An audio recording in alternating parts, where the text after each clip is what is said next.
নীলফামারীর একটা আস্থার জায়গা যদি গরুর খামারে হয় সেটা হচ্ছে জান্নাত ডেইরি ফার্ম। সেটা আমাদের যুব উন্নয়নের প্রশিক্ষণ থেকেই বলে দেয় এবং আমরা এখানে আসছি এবং কথাবার্তা বলছি। রুবেল আঙ্কেলের সাথে ফোনে কথা, রুবেল আঙ্কেল বললো যে আসেন গরু দেখাবো। রুবেল আঙ্কেল বেশি গরু দেখায়নি, একটা গরু দেখাইছে। আলহামদুলিল্লাহ একটা গরুই প্রথম চয়েসই হয়ে গেছে। এই গরুটাকে দেখে না মানে চয়েস, কারো যদি গরু বিষয়ে একটু অভিজ্ঞতা থাকে তাহলে আমি মনে করবো যে এই গরুকে কেউ ভেটো দিতে পারবে না। একবারেই মানে এক পলকেই গরুটা চয়েস হয়ে গেছে।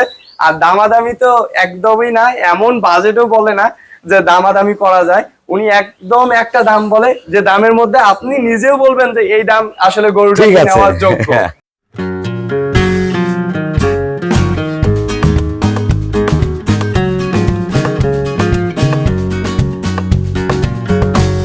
আসসালামু আলাইকুম।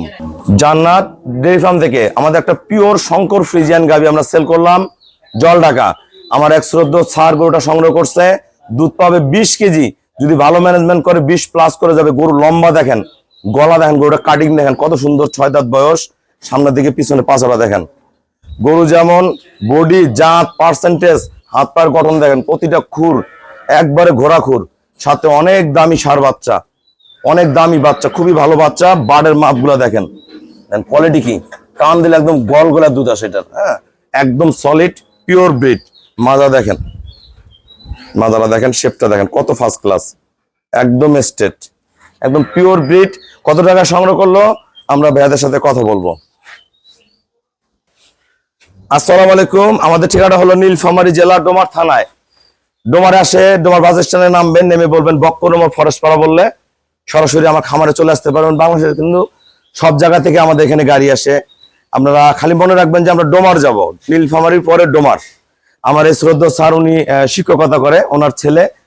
এখন থেকে খামারটা শুরু করলে আগামী 5-10 বছর পরে কি হতে পারে, আমরা যখন 5 সালে খামারটা শুরু করি তখন কিন্তু এই পর্যায়ে ছিলাম। আজকে কোন পর্যায়ে আসছি আল্লাহ দিলে ও এক সময় এই পর্যায়ে চলে আসবে, আমরা দোয়া করি। এই বাচ্চাটা দিছে 4 দিন হয়, একটা দামি ষাঁড় বাচ্চা, গোটা দুধ পাবে 20 কেজি, ভালো ম্যানেজমেন্ট করলে প্লাস করবে। ভাইস্তা সবার উদ্দেশ্যে কিছু বলো। ও কিন্তু আমার এখানে আসে, ট্রেনিংও করছে। যুব উন্নয়নের ট্রেনিং গুলা আসলে আমরা স্যাররা সবাইকে, ছাত্রগুলা নিয়ে আসে 1-150 করে।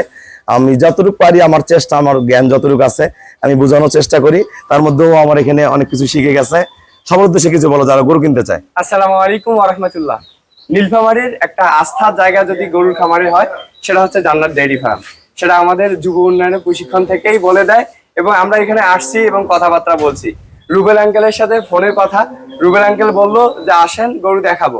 রুবেল আঙ্কেল বেশি গরু দেখায়নি, একটা গরু দেখাইছে। আলহামদুলিল্লাহ একটা গরুই প্রথম চয়েসই হয়ে গেছে। এই গরুটাকে দেখে না মানে চয়েস, কারো যদি গরু বিষয়ে একটু অভিজ্ঞতা থাকে তাহলে আমি মনে করবো যে এই গরুকে কেউ ভেটো দিতে পারবে না। একবারেই মানে এক পলকেই গরুটা চয়েস হয়ে গেছে। আর দামাদামি তো একদমই না, এমন বাজেটও বলে না যে দামাদামি করা যায়। উনি একদম একটা দাম বলে যে দামের মধ্যে আপনি নিজেও বলবেন যে এই দাম আসলে গরুটা নেওয়ার যোগ্য। কত টাকা নিছে গরুটা? এই গরুটা আমরা নিলাম 2,50,000। আচ্ছা, একটা কথা বলি, দেখেন ওর মনের মধ্যে সাহস কতটুকু। ওর কিন্তু বাসার দিয়ে একটা গরু আছে, ছোট গরু। ওর মনের মধ্যে যে সাহসটা আছে, যে বিগারটা আছে, এটাই কিন্তু ওকে আগায় নিয়ে যাবে। আর কিন্তু কিছু লাগবে না। যার মনের মধ্যে সাহস আছে, জোর আছে, তারা যদি গরু খামার করে, আর যাদের মন দুর্বল তারা যদি খামার করে না, চিন্তা করতে করতে শেষ।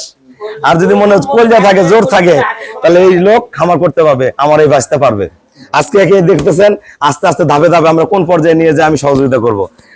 ও যুব উন্নয়ন থেকে ট্রেনিং করছে, আমার আরো অনেক ভাইয়ারা আছে, ছোট ভাইয়ারা আছে, ট্রেনিং করে করে খামার করতেছে। আসলে ট্রেনিং আর বাস্তবতা দুইটা কিন্তু আলাদা জিনিস। বাস্তবে যে ফেস করতে পারবে গাভীকে, যে ভালো রাখতে পারবে, ওইটাই হলো অরিজিনাল ট্রেনিং। আপনার ট্রেনিং করেন, প্রাথমিক সবকিছু বুঝে নেন, এবং বাস্তবে যখন ফিল্ডে গাভী পালবেন সেজন্য আমরা সহযোগিতা করব। আমার চেষ্টা, এই গাভীর মধ্যে যদি দুধ না থাকে, ওকে যদি সারাদিন খাওয়ায়, ওর ট্রেনিং কিন্তু কোনো কথা বলবে না, কাজ করবে না।